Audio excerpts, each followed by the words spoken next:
Welcome to another episode of Generational Investor. And I am so excited today to have the one, the only Dr. Dokes with us today. And briefly, before we get started, if you're new to the channel, you're going to really love this. We talking about a little bit of everything today. And just stay tuned to the end. Dr. Dokes got some wonderful announcements he want to share with the audience. And like I said, without further ado, Dr. Dokes, for those who don't know who you are, just kind of give them a little. Yeah, thank you so much, Coach Flo. Always good being with you, man. That positive thinking that you bring to the table. You're always advocating for that abundant thinking, just building relationships. So I just thank you for allowing me to be a part of your journey. And yeah, as you mentioned, we are going into a new year, so we got to get ready for that new year. So my name is Dr. Dokes, as some people affectionately call me. I like to play in the spaces of meaningful engagement, emotional intelligence, just helping people to define who they are. A couple of things that I do. One is I work for a community college here in Houston, Texas, as well as I own my own business, Dokes Partners LLC, where I get an opportunity to work with various industry partners or religious organizations, school district, and helping to do professional development. So I love that work, but also do professional coaching as well for CEOs, COOs, couples, individuals, and just trying to find a way to help connect the human passion and emotions. And so that's basically who I am in a nutshell. Outside of that, I am a father of two. I am also a husband. And so I really enjoy my roles, one professional role as well as my personal roles. And I get a chance to use all the things that we'll be talking about today, Coach. I get a chance to use them in my personal and my professional lives. Yes, sir. So without further ado, we got so many topics we want to talk about as we wind this year down. You already know how I feel about 2025. And just sitting back and reflecting on this past year, you know, full of ups and downs, trial and error. I'm pretty sure everyone who's listening to my voice, our voice, can testify throughout these different situations coming up, and storms and money problems, and we're gonna talk about all that. And so the first thing I want to talk about, relationships. Oh wow. Relationships. You went in like that. Hey, look, we finna get down to the nitty gritty, because I believe the power relationships are important. We were designed to connect. So for those who just feel isolated and they feel the need to get connected to a community, getting connected to a group, the power of relationships. Me and you talked about briefly communication. Let's get that point. Yes, let's do that. So I'm going to back up just for a second and talk about relationships. Very, very powerful, right? As human beings, we were designed to connect. And when we disconnect, either mentally or physically, when we disconnect, we feel a yearning to be a part of something greater than that individual thing that we cherish and we hover around, and that space that we have. So individually, we show up as individuals, and that's wonderful. But it's even better when you can connect with another individual who of like mind, or somebody who has a different opinion. There's nothing wrong with that. But relationships are extremely, extremely important in the development of who we are as individuals. And I know you can attest to this as well. But you brought up that C word. It's almost, to some people, a very difficult word to talk about, right? Communication. So I did the research on this, right? You sort of talked about this before. Man, I love this conversation. But it said that at the top of relationships, one of the challenges that relationships are having, or if there's challenges in relationships, the number one reason is poor communication. Let's do it again, Coach.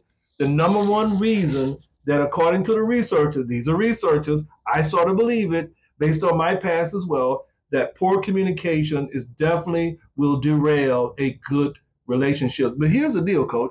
Before I go into the communication styles and all that type of stuff around communication and all the theory, I want to talk about, we need to be careful in how we are developing relationships. Why? We should be asking the question, why are you in my space, right? Why have I invited you to my space? Because if you invite someone to your space, they're going to suck up a certain amount of energy. And if you're not ready for them to suck up that energy, you may want to question to why they are in your space. And so I asked a question for you to think about. You should be asking, why is this person or these individuals in my space? And are they adding to my space, or are they taking away from my space, right? I think that's a relevant question in 2024, 2025, and beyond, so to speak. Why are people in our space? I do it all the time. I like to, because of my roles in my community college space, as well as my individual business, oftentimes ask myself, why am I here? Right? Wherever that happens to be, or why are they here? Whoever's in my space. And if I can't come up with a good reason for why people are in your space, then that means they're sucking up air in your space and taking away the energy. And here's a bigger deal before we get into communication, which I know we're going to talk about. But sometimes when people come into our spaces, they come into our spaces for selfish reasons. They come into our spaces for reasons that is about them and not about us as a collective group, so to speak. And so when they do that, they suck up the air in the space, they take away the energy, and we can oftentimes fall in love. Let's say if it's a personal relationship, we may fall in love with someone and find out that they're not actually good for us. Sometimes we hear our grandmother say, I don't think you should be with them, right? Well, grandma knows what she's talking about. But the bigger picture here is, why are we so connected to toxic relationships? Oh, man. Why are we so connected? Oh, my goodness. Why are we so connected to toxic relationship? Here's something that I learned. You know about this, and I'm sure all the audience know about this as well. There's this thing they call a Jones. Right? You heard about that. I got a Jones for them, right? Well, the word a Jones came from the 60s when it was really about being connected to drugs, having a yearning and a connection, and constantly wanting that thing. But we're not talking about drugs. It may feel like it's drugs, the relationship, but we're talking about when you have a connection with someone that's toxic and you just seem to cannot break it. Whoa, that's deep. That is deep. Right? That's deep, because we probably have all been in relationships in some shape, form, or fashion that were not necessarily pouring into us, but really taking away from us. And those relationships I like to call toxic. Now, you talked about communication. I talked about poor communication being at the top of why relationships are failing. So there's about 4 different styles of communication. One of them is the assertive style, which simply says that an individual opens up, they're very transparent, they're very clear about their needs and their wants, and they also care about your needs and wants as well. That's called assertive. And then we go to an aggressive. An aggressive one is where the individual is sort of opening up and telling you about their needs, but they don't really care about yours. Aha. Right? Ouch. Right. And so that's the aggressive. So we did assertive and aggressive. Now there's the passive. The passive is an individual is afraid of conflict. And so they don't really move toward an assertive style because they just afraid of going into that conflicting space. And they may be introverted.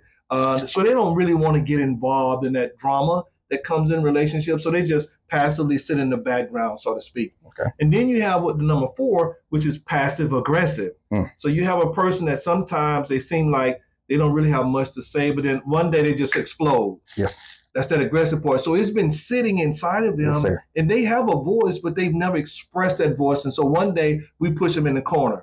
Right. And then they come out and you go, you're different. You were saying things I've never heard, but you're doing things. That's because they were passively sitting in the background, and maybe you weren't allowing them the space to really speak out, but now they get an opportunity to do that. So now all of a sudden they're aggressive. You say, man, I never know Bob or Sue or John Doe to be like that. That's because they were passive, and now something has triggered them in the relationship to make them be more aggressive. So remember, you got assertive, you have aggressive, and you have passive, and then you have passive aggressive.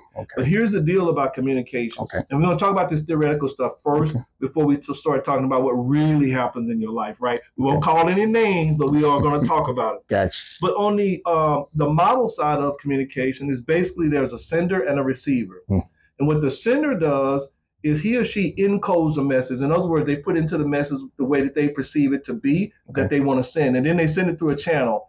Text message, a phone call, social media, an email. They do all of these different ways, and then they send the message out. And then the receiver of that message has to decode it, right? They have to say, I wonder what Coach Flo meant when he wrote This is interesting. I never would use that term. So what was he talking about? And now the decoding can be confusing and conflicting. Yeah. And so what the sender meant to come across may not actually happen depending on where the sender and the receiver are, the cultural things that are in their life. So one of the things that happen in our communication space is where do you come from, so to speak, right? The culture that you're used to. One word means this and another word may mean that. I'll give you a funny example. You guys are going to like this. I think so. So I'm originally from Louisiana, so pray for me. But from Louisiana, we like just loving on people. So if you came to my grandmother's house or my mom's house, they would just call you baby and sweetheart and darling. They would invite you in and introduce you to some food, and you got to eat the food in Louisiana because if you don't, that was disrespectful. Yes, sir. Right? And so they would invite you in and just love on you. And so here I am, about 22 years old, and I moved to Houston, Texas. And I started working for this large organization as one of their leaders. And boy, I came in with my Louisiana style, and everybody in the office was darling, sweetheart, and baby. I know your eyes are getting this big because you're like, what? You calling people darling? Well, I realized very quickly after talking to a couple of folks that put me to the side and say, hey, I know you're from Louisiana, but we're in Texas, and I don't know if everybody should be darling, baby, and sweetheart. Right? I even remember my wife saying, when she first met me, why do you call everybody baby and darling? Right? Well, it was just my enduring way of loving on people from a relationship perspective because of my culture. It's just where I came from. Right. But that's the sender encoding the message, sending it out. But the receiver decoding is going, what's this all about? Right. And so we have to be careful when we are the sender or the receiver of the message. How are we encoding and decoding these messages? And then also, how is the message actually coming across? Is it coming across a text message? Because a lot of times when we send text messages, we use some decoding as well, or we use some encoding. We use shortcuts, right? We don't always say exactly what. And so I can take that as a different way, a thumbs up. I'm not sure what that really means depending on the question I just asked you, right? Are you in or are you out? Is it 11 or 12 or 1? What are we talking about? That's right. So we got to make sure as senders that we are encoding messages in a way, we're going to talk about this a little bit later, emotionally intelligent way that we know that's considering the receiver of the message. Because if we send it the way we want it to come across, then it may not happen when the receiver receives it because they're going to decode it a different way. So the communication thing is at the top of the list when it comes to relationships. Poor communication, should I say, is at the top of the list. And one of the reasons that we may be challenged in our personal relationships, especially our personal relationships, is because are we really talking to our spouses or our friends? Are we really communicating with them? And that's a deep question. It sounds like a simple question. That are we really communicating? But I want you to really think about that. Are you really communicating? Do they have the capacity to say what's on their mind? I'm going to do that one again, Coach. Come on now. Do they have the capacity to really tell you what's on their mind as an assertive person? They may not. They may have had conversations with you in the past, and every time they bring up a certain thing, you may get overexcited, which means mad or angry. And so the person then says, you know what? I am not going to share with them in the future what I really feel or what really happened because they don't really want to hear it, even though we say we do. Coach, we say we want to hear everything on your heart.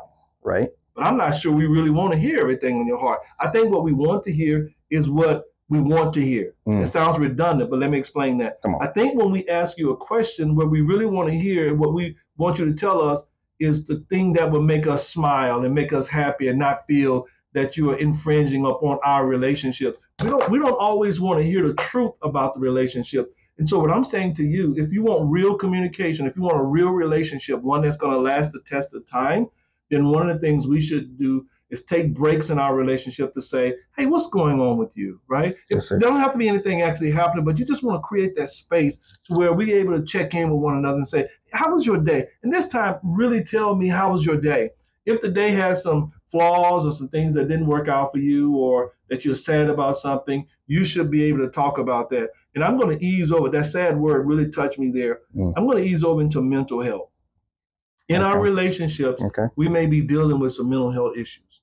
And I'm not talking about mental health in its severity or its acuteness. It can be very difficult in the mental health space to where someone has to check into a facility because of things that are happening to them. Or also in mental health is stress and anxiety.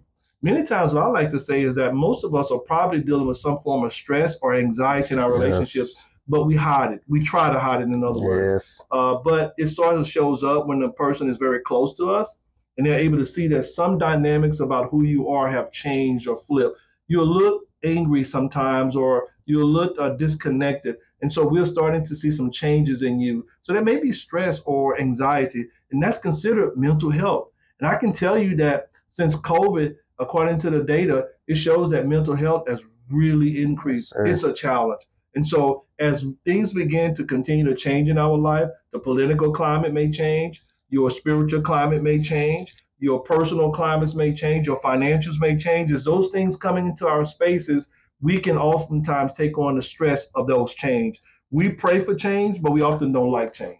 Oh, I'm gonna do that one again. Come on, do it again. And we say, "Oh Lord," we go to the Word and say, "God, expand my borders, enlarge my territory." As soon as He begins to enlarge our territory, we fall out with Him. Lord, what you doing?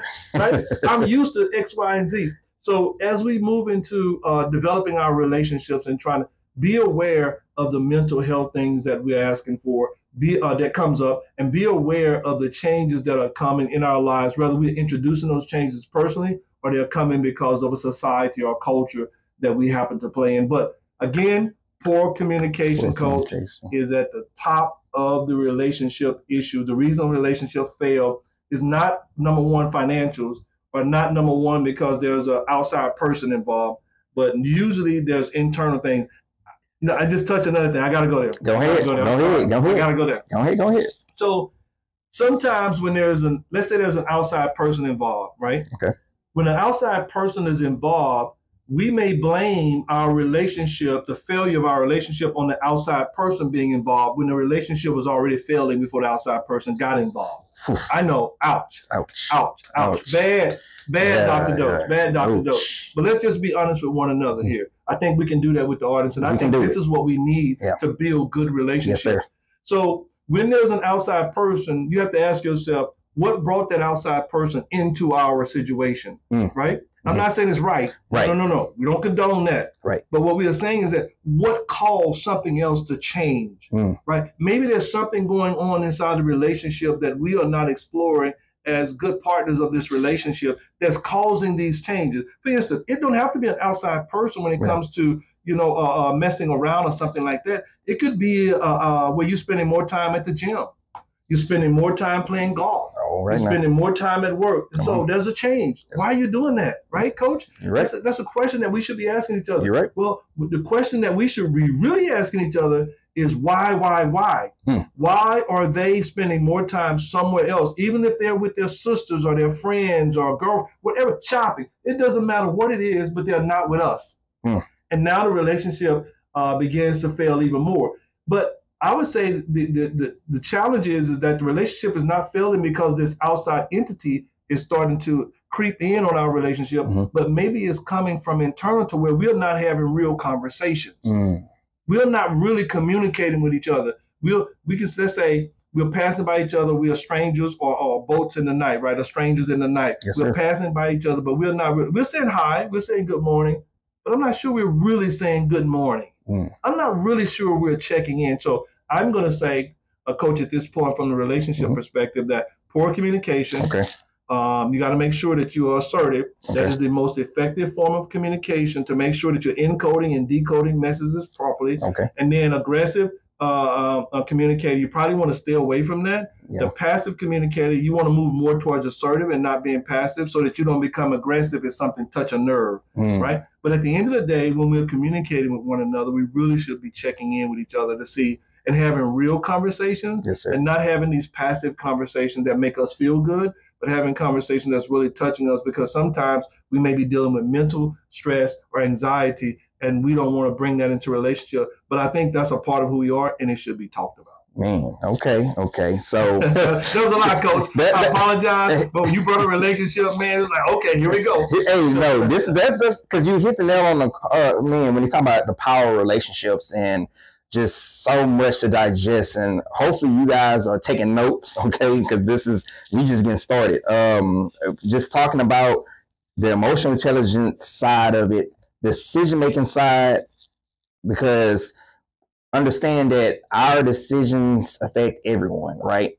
And so I'm glad you talked about the PTSD and the trauma, because really want to really dive into that and really address things going into this new year. What comes to my mind when I wrote down, God said cycles. So if you are repeating the same thing, something, it's just something you got to change. Because, okay, you said, I'm going to do something different in 2024. And obviously, if it didn't probably pan out. You said, I'm going to do something different in 2023. Obviously, it didn't pan out. 2022, you said I was going to do something different. Okay. So as we switch over into 2025, what advice would you give those who are going through cycles and feeling stuck, a little stagnant? Yeah, Coach, I think you've been a little messy right now. We getting up into this, I said I was going to lose weight 2 pounds, and here I am 2 pounds heavier. Now, Coach, you've been messy. But actually, you're not. I like this. You're being positively messy. I like that you're bringing this conversation up. We have been conditioned that at the beginning, at the end of one year, we begin to think about the next cycle that comes in our life. In this case, the new year, right? 2025. And so what we have done traditionally is come up with what we call resolutions or resolves or whatever we want to call them, or changes. And so we go out, we feel very good about these things. And we should be doing this. We should be checking in ourselves and our spouses and our family to see what changes we should be making so we can all be better in our relationships. But here's sometimes what happens to us. We feel so good about this process of coming up with a resolution, and we come up with these dreamy ideas, very good ideas, losing weight so we can be healthier, trying to invest better with our finances, be good stewards of our finances, be good stewards of our relationships, all of these things that we are trying to do, buying new homes and just expanding, our kids going to college and just loving on one another. So we come up with these ideas, right, of things that we want to do. And then January 1st hits. So what we say is that proof is always in the pudding. Right? So we can come up with these ideas, which we should do, by the way, but we have to do something about them. So in my professional spaces, we say that process is where the real actions happen. You have to be accountable for the things that you're actually saying. You can't just say them when you're feeling good, and you should do that, but you have to now move those things forward, or we'll be doing what you just said, 22, 23, 24. We have not moved the needle because we haven't been accountable and responsible for those things and been good stewards. I like to say, I'm going to bring into the conversation something that Paul says, a big brother of mine, Paul said, and he's gone on to be with God. But Paul said, above all things, brethren, I wish that you would prosper, be in good health, even as your soul prospers in Christ. So Paul left it on record that we should be looking at our health to make sure we are healthy, because you can't enjoy $2 billion if you're not healthy. Say it again. Right? You can't do that. Nope. You can't enjoy it. And so, but Paul said, I want you to be in good health. That means you need to be taking care of yourself, follow your doctors, go to the doctor.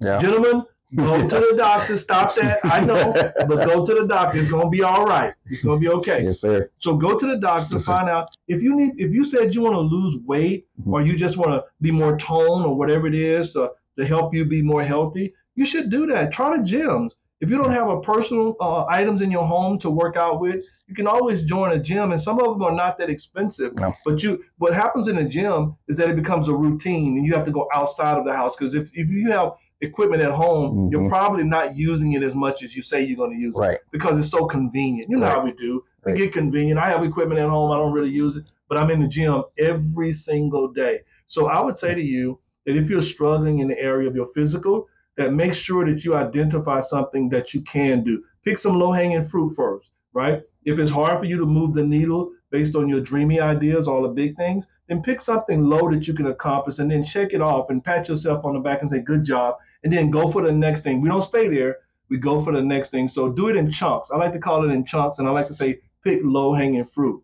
That's amazing. When it comes to your business or your finances or things like that, come up with ways that you are going to do better. Sometimes Christmas just passed, yes, it is. And boy, I can only imagine the bills that are out there. Right? If I was in the bill collecting business, well, I would be a trillionaire. Yes, sir. Right? Because we spend so much money in trying to impress one another because of the time of the season, and sometimes we forget the reason for the season. Come on now, right? And that's to build better relationships with God, so that we can be better partners inside of our personal relationships. But if you your finances are not where you want them to be, your business is, if you want to start a new business, if you're looking to go get a degree or some certificate Yes, or sir. whatever it is you want to do, you should be pressing that forward right now, but not just writing it down and making the vision and making it plain, but you should be pushing that as a part. And that's an everyday thing, or every week thing, or every month thing. Yes, sir. And get some accountability partners Come in on your now. space, right? If you know your best friend is not the best accountability partner,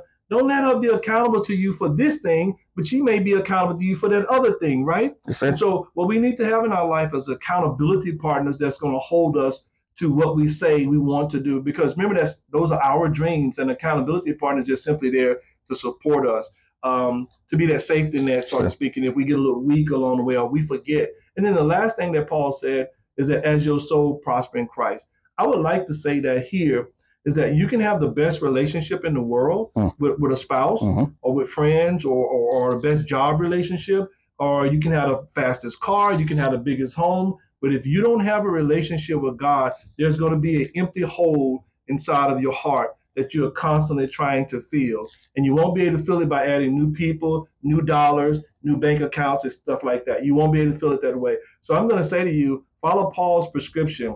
Be healthy, take care of your business, and then grow your relationship with Christ. When you're doing those type of deals, you're going to find that you are better inside of the spaces that you're playing in and that you're leading. So whatever your role is, you can have you would have a better position and understanding of that role, and you'll come across better from an emotional intelligence perspective. Man, that's amazing. I'm glad you said that, because I want to switch over to growth, because that's what I'm hearing in my spirit. We're going to break this thing down, and I want you to get your take on spiritual, because we talked about it, mental, transform your mind, the physical part, like you said, you got to get to moving, and that's what I'm looking to do in this new year, is getting more moving, and then the emotional part component, I want to finish with that when it comes to dealing with all types of past trauma and PTSD, and just how to break those things. So, like I said, spiritual. What's your take on that for growth? So, this is really good, Coach. Thank you for allowing me to be a part of this conversation. So, obviously, as you know, I do a lot in the religious side of the house when it comes to leadership and just teaching. And I remember even at 19, I used to be a Sunday school teacher. And just so I've always been around the church because of my family. Thank God my family kept me around the church, because, boy, did it pay dividends at this time in my life. But spiritually, we should be looking to grow. Right? When we first come into the knowledge of God and Christ, we're really babies. Yes, sir. Right? When we first introduced to, we're really babies. There's a lot of things that we can't handle. And so we should be constantly studying the word to make sure that we are approved in the work that we are doing as a believer. And so you want to do that so that you are more well-rounded and you understand how God can take you to another level. And I'll introduce Job here in the book of Job. How Job was one of the richest men in the East, and how he ended up losing his servants. He was big shot living on the hill. I'm paraphrasing here, big shot living on the hill. He ended up losing all of his servants because in Texas, we have a lot of hurricanes and tornadoes and floods. And so Job lost everybody, right? A storm came and he lost everybody. And then he lost his children as well. And then he lost his wife, right?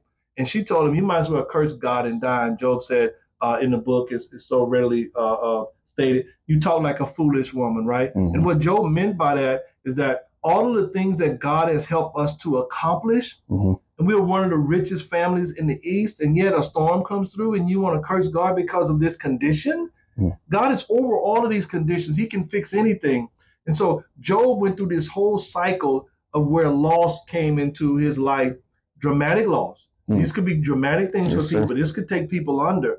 But Job got into a state so deep that even the church members came to him. Is the guy, the evangelist who normally would run with him. And Job said, you guys are all physicians of no use. You know the word, but right now you're not applying it to me. And we teach it. So we should be all living that word out. There should be a livable thing that happens inside of us. But Job went on and it got so heavy with Job. And I'm sure in many situations, you as a believer, it gets heavy with you and you want to falter. You just feel like that God has turned his back on you, that things are not working in your favor. But trust me, hold tight. And if we continue to talk about Job, Job got so deep. Job just said, you know what? I can't change anything. Naked I came here, and naked I'm going to leave here, but I'm going to wait on my change. Now, there lies the hope. So Job could have said, change will never come.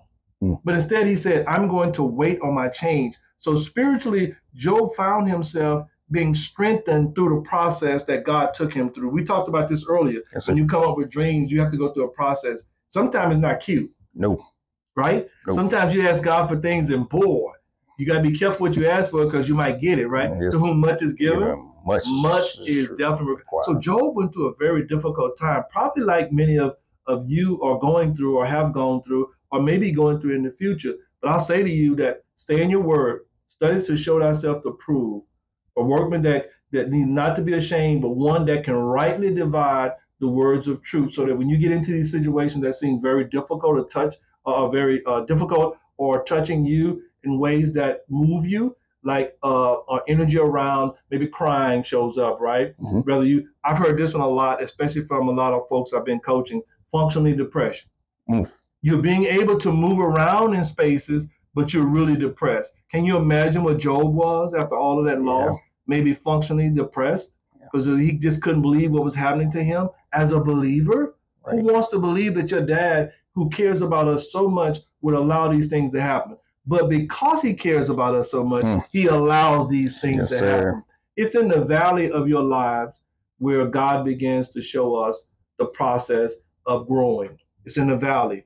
Ezekiel chapter 37, right? Ezekiel, do you think these dry bones can live again? Well, God is asking us that same question. Do you think you can be vibrant again? Do you think you can find a relationship that you can believe in again? Do you think that you can find a job or whatever it is that you're trying to accomplish?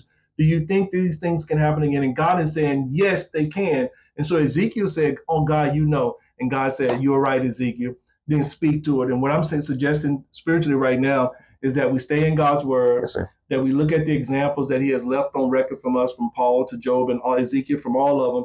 And we realize that we are going to go through things, but God is growing us. And I'll leave you with the spiritual growth. I'm going to leave you with a song that I can't sing. That's my wife.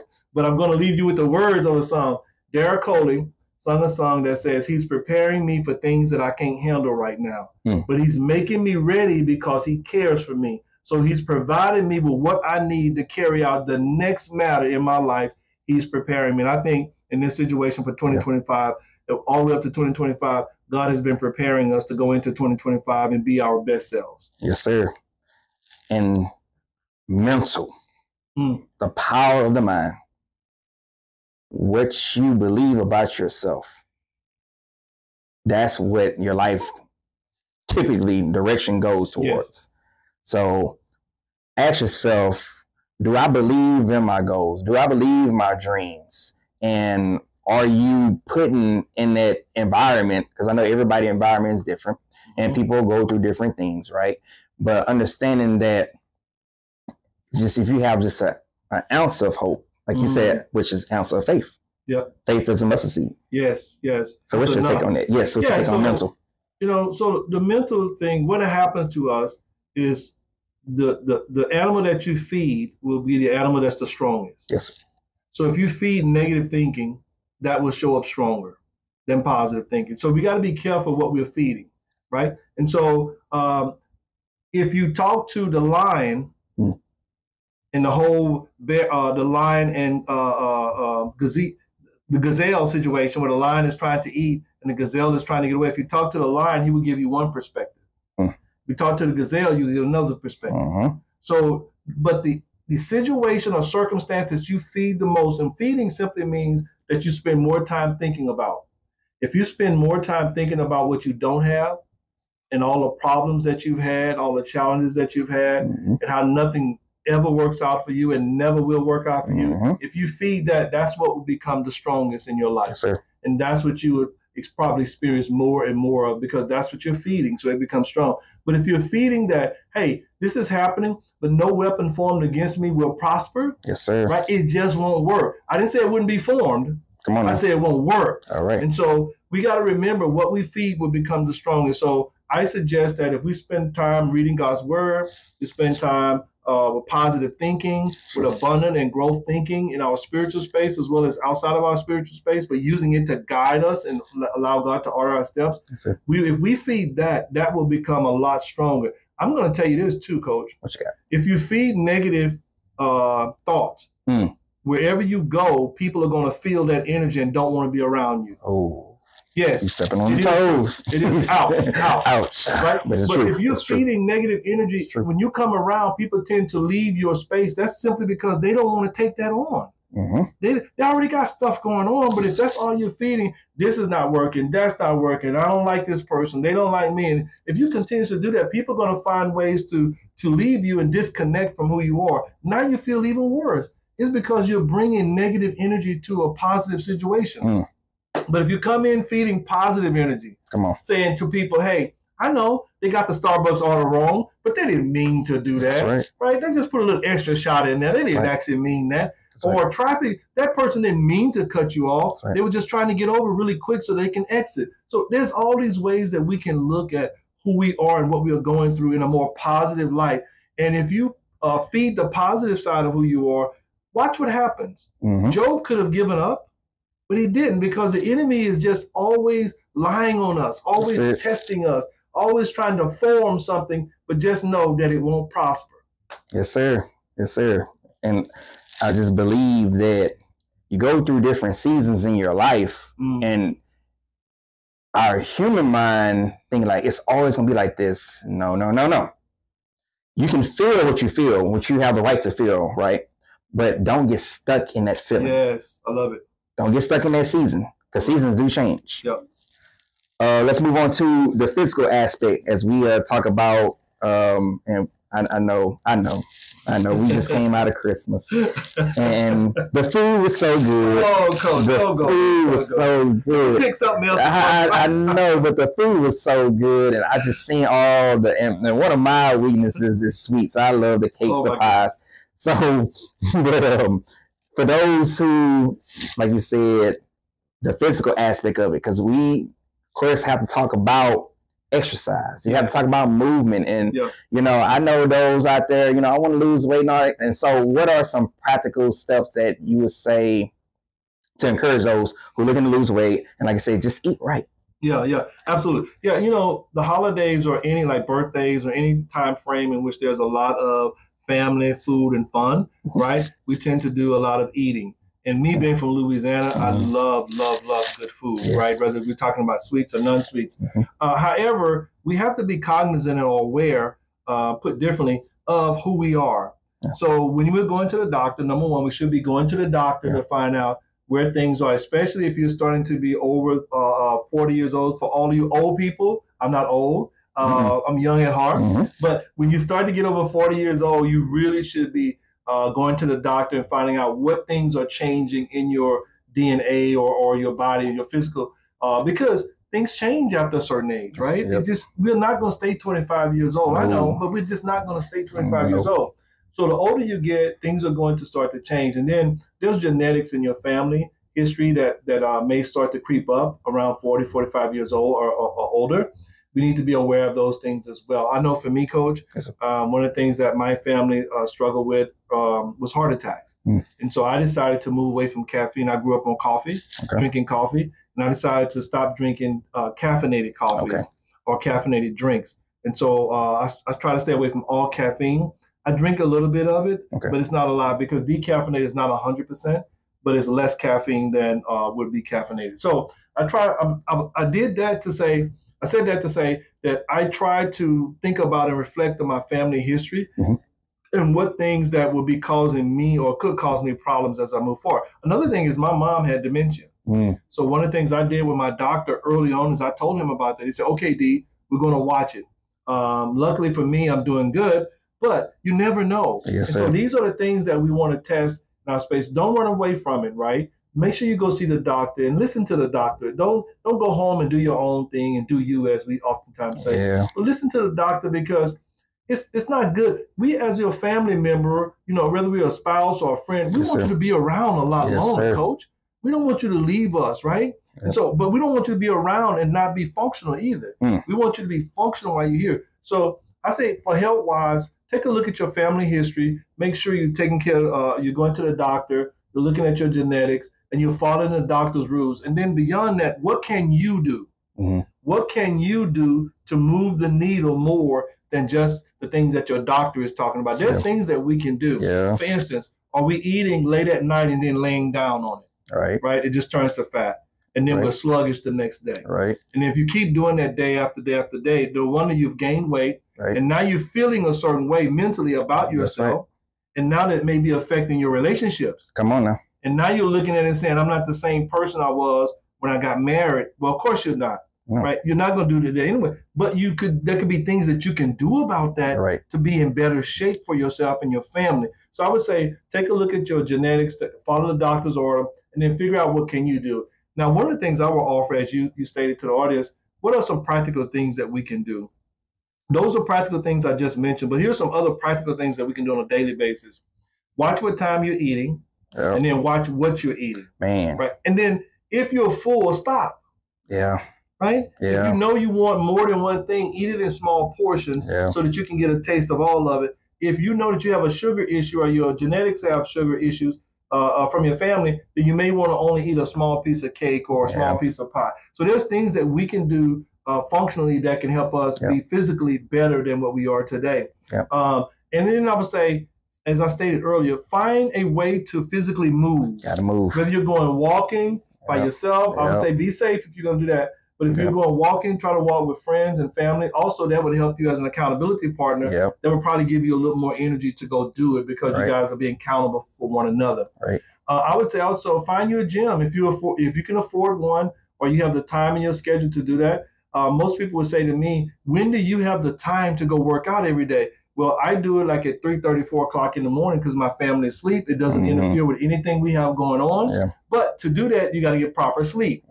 That's the other one I want to bring up. I just had this conversation with some clients. Come on now. You got to make sure that you are getting enough sleep. Yes. If you're going to bed at 12 o'clock at night because you're a big boy, a big girl, that may not be helping you if you have to get up early the next morning. Yes. So make sure that you're getting the proper amount of rest. And when you're not getting the proper amount of rest, not only would you be tired the next day, but if you continues to do that in a long period of time, your face and your body is going to start to show that. It's going to make you look a lot older than you actually are because you're not laying the body down and getting the proper rest. So I would say that physically, we got to make sure that we take care of this outer, or we're not going to enjoy all the other things that God has put into our life, like our family members, the finances, the trips, all the things we want to do. You're not going to really be able to enjoy that if you're hobbling around or you're overweight or you have some sugar issues or other issues. And these things are going to happen to us, but there is things that we can do. And so I would suggest that we really take a serious and hard look at those things that we are doing in our life that could be helping us,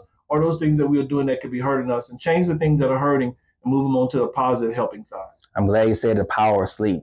Get you some rest. Go to sleep. Get off of TikTok. Get off of Instagram, Facebook, the video games for my younger viewers. Cut off ESPN. Go to sleep because the sleep has a realm of effects. Drink some water. I'm going to say it again. Drink some water. Sometimes, at some point, and I'm not judging no one, but going out, drinking, and smoking. Absolutely. Drinking and smoking. I mean, what can you say? It's either you want to get healthy or you want to continue to, like you just said, keep repeating the same cycles. I'm going to put the stuff down, and I'm going to put the vape down. I'm going to put the cigarettes down. I'm going to put the bottles down. You got to start small, and you got to get around, like Dr. D said, accountability. Because the influence, the peers, and the pressure, they're going to want you to, hey, let's go to the club. Hey, let's go smoke something. Let's go pop something. Let's go have sex. Oh, boy. So healthy-wise, you got to be careful because when you get something, it's hard to give it back. Man, say it again. Right? When you get something, it is hard to give it back in 2024.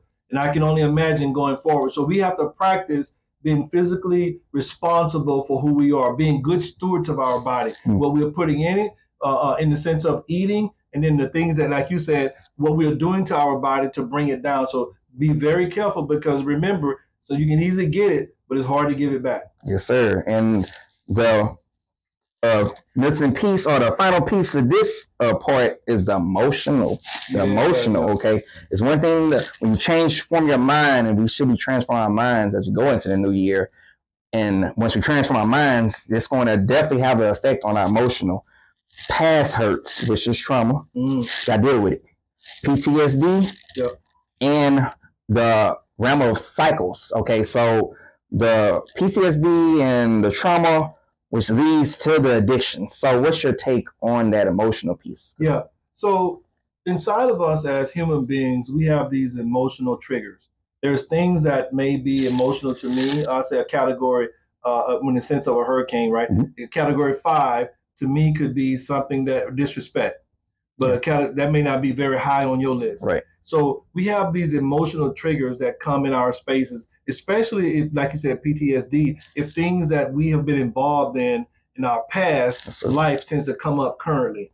And that can affect our relationship, our current relationship, if we don't learn to discuss it and be able to manage it and deal with it. Yes, sir. We're not saying that you can run away from it. That's not what we're saying. But we can manage it, right? One thing is to know about it and to assess it. And the other one is, what are you going to do about it now? Now that we know what it is. Come on now. Right? So we don't want to push it off and not be accountable. We need to be responsible and accountable for those things we know. So if these things do exist among us, and they do, then we have to find a way to manage them. And one of the ways you want to do that from an emotional perspective is call that thing out, right? Put it in the atmosphere. Come on. If I'm feeling a certain kind of way about an individual that I deem important to me, I should be able to sit down and talk to that individual about that emotion that I'm having, and then call that thing out. We're not going to talk about this so that we can argue. We may have some energy around it, but the fact of the matter is, as long as we let it sit inside of us, one day it's going to come out. It's not going to be cute when it comes out. Come on. Right? And then the person will be like, well, how long you been thinking that? Well, about 20 years. So I would say whatever we have going on, right, either from our past hurts, traumas, whether we've been in the service and we have this PTSD, or we have other type of traumas from relationships, right? Yes, sir. How can we need to bring these things up so that we can talk about them? That's why you have examples. That's why you have the Alcohol Anonymous, right? Organization that you can go into, a 12-step process. And one of the first things they want you to do is say your name and say that you're alcoholic. What they're getting you to do is identify with the thing that's got you sitting here. Come on. So if we have a emotional a point, a trigger that's inside of us and that we've dealt with in the past or currently, the best thing that we can do is call that thing out and say, right now, I'm angry. Yeah. So I prefer that we not talk any longer about this. Can we pick this up tomorrow? Yes, sir. So we're not avoiding it, but I need to get to a place to where I can make good decisions about where we are. Because the first thing we do is we rattle off some deep emotions about, well, you so-and-so, so-and-so, well, you so-and-so, so-and-so. And then now we can't take that back. And now here we are trying to fix that when it came from a place of deficit thinking. Right? So if you want to stay positive while your emotions are coming up, then make sure that you're able to manage them in a way that's going to be beneficial to the relationship, because it shouldn't retract from the relationship. It really should add value and trust. And when you can start to talk about those deep things that are bothering you in a safe space, a psychologically safe space, and then we do something about it, people begin to trust this space. And if anything else comes up, they'll bring it up. But if they feel like they can't talk to us about what they're going through, what they're dealing with, then they're not going to bring it to us. I don't care how often we ask them and talk, I'm here for you. You know I'm here for you. Tell me. Well, I can't because I know who you. And so this is not safe for us to be able to do that, because it could tear the relationship up if I tell you what I'm really thinking or I really feel. So I just don't tell you. So when it comes to this past trauma, PTSD, and all the things hurt, and all the things that we dealt with, I would say first thing we do is let's bring it up in a safe space. And then when that safe space, when you bring it up, look for a way to manage it, to deal with it, not to just bring it up and say, now I've done it. No. Just to bring it up is to assess it. Okay, it is real, and now what are we going to do about it? And there lies the real work. Man, that's amazing. That's amazing. And from this deficit thinking, we're going to go to abundant thinking. Okay, we want to really, as we switch gears into 2025, get into that high frequency, high energy, setting your expectations on no limitations. Because God can do anything. Absolutely. At any time. So don't limit yourself on what you are desiring to do going to 2025. And so abundant thinking. Yep. I was really pondering on that when you brought it to my attention. I was like, abundant thinking. Okay, God, what are you telling me about abundant thinking?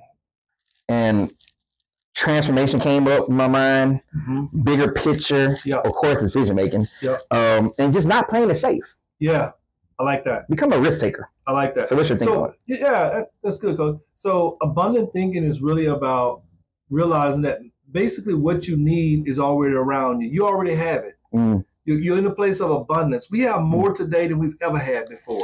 All things being equal, right? We have more. I remember coming up in Louisiana in a small town, and I say humble beginnings. That means I ain't have anything. That means I was poor. But as I look back, I had a whole lot.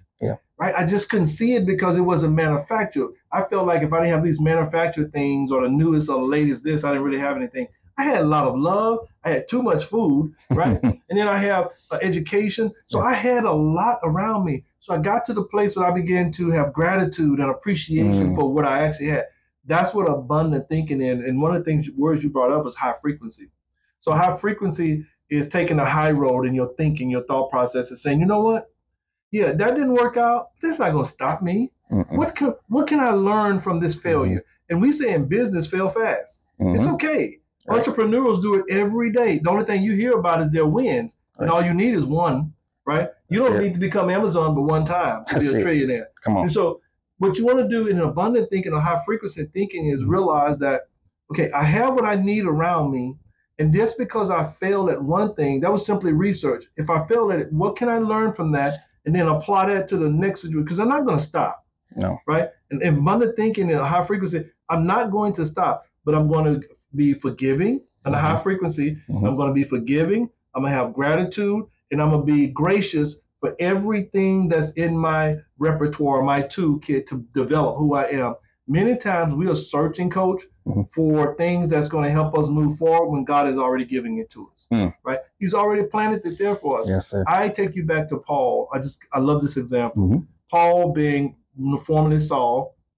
And Paul now have transitioned. He's to the faith, and he's even the Bible say that the devil recognizes Jesus in Paul. So Paul had some influence when it comes to spiritual. But Paul had a thorn in his side. He had something that was bothering him, that were perplexing him, that he was concerned about. He said to God, I've come to you 3 times about this thorn, but it's still here. And God says, grace is sufficient. But let's think about this for a second. When you were Saul, I should have took you out. Come on. I should have took you out when you was doing all that stuff and that you think nobody knows about. But I didn't do that. I stayed true to your prayers of your grandmother, your grandfathers, and all those that was praying to you. And I brought you to this place today. And so Paul said, then if that's the case, I'm going to be grateful for this thorn because grace now is sufficient. Yes, sir. Under high frequency thinking, abundant thinking, we learn to say that I'm going to be thankful for what I do have. What I am working with, but I'm not going to stop there. I'm going to think high frequency. I'm going to try to move all of this forward. So if I have an idea, that a book in me, a song in me, a business in me, a relationship in me, or whatever it is I have in me, I'm going to move that forward, especially in 2025. And that's what we're talking about when we look at abundant thinking and high frequency. And I like the last part you said, risk taker. Yes. I love taking risks, but it's calculated risk. Yes. Right? If I have $20, I'm going to take a $5 risk. That's it. Because I can live inside of that $15, so to speak. And so when you take risks, you got to remember that the risk that you're taking also affect those around you, and it's going to affect the outcome of how y'all function moving forward. So if you're going to take risks, make sure it's calculated. Make sure you're communicating. Remember that relationship? Make sure at the top of the hour, we were talking about communication. Make sure you're communicating with those around you that's going to be affected and affected by the risk taking that you're having. But stop playing it safe. Yes. Right? Don't worry. I mean, yeah, if something is going to fail, absolutely, yes, it's going to fail. But you don't stop because it fails. You use that as a point to keep moving. I like valley experiences because they give us all the tools we need to go upside of the mountain. I love the valley, right? It has a purpose in our life. Yes, it does. So just because you fail doesn't mean that it's over. That means that's a learning place that you can use, another tool that you can use as you continue to go upside of the mountain. So I would say that abundant thinking around high frequency also means taking the limitations off of what your thinking is and learning to think above and beyond. I think as children of God, I think sometimes we live beneath our privileges. I really do. If God is your dad, then the cattle on 1,000 hill, they belong to, so all of this belongs to me. So just ask me. Knock, seek, do all the things you're supposed, but do your part. You can't just ask me amiss. You have to do your part as well, and then watch how God blesses you moving forward, especially in 2025. Hey, I'm just, I appreciate you coming on the show. Being here. Man, we got so much more that we want to talk about, and we're going to set another time to really just really discuss and bring on some more people, because like I said, 2025, I'm excited for, you know, not just myself, but everyone on the sound of our voice. Want to encourage you. Hey, think bigger, dream bigger, and don't play it safe. Okay, you didn't play it safe this year. You didn't play it safe in 2023. You didn't play it safe in 2022, and see where they have got you. So now, okay, now you understand that. Okay, what is something I have to do? Whatever that business, whatever that dream, whatever that goal, you're trying to graduate, you want to get married, you want to have kids, whatever it is, you just got to really have that faith and believe that God is going to bless you tremendously. I want to let Dr. Dokes leave with some announcements. Coach, thank you so much for allowing me to be here and talk about subjects that's near and dear to my heart. I know that to be true. And so I appreciate the audience for indulging us and listening to our conversation and just being there. Hopefully we've said something that's going to be helpful. But what I would like to leave everybody with is that I have a book that's coming out soon. We're working on it, and it's going to be around growth beyond loss, how you use narrative or storytelling to build your emotional intelligence or your relational intelligence. So look forward to that coming out. Again, I'm going to be on the show. Hopefully I'll be on the show again. Yes, sir. Yes, sir. But when I come the next time, I'll bring a copy of the book that's going to come out. It'll come out probably late January or early February of 2025. So be looking for that. Coach, again, I just appreciate being here, and I appreciate your audience for indulging us. And I know that everybody listening to us will have a fabulous 2025. I believe that, and I know you do too. Hey, leave some comments, whatever gems that you got from this segment. Hit that thumbs up. I want the likes to just go off the roof, because we dropped some fire today. And like I said, we got plenty more in 2025. Hit that subscribe. See you in the next one.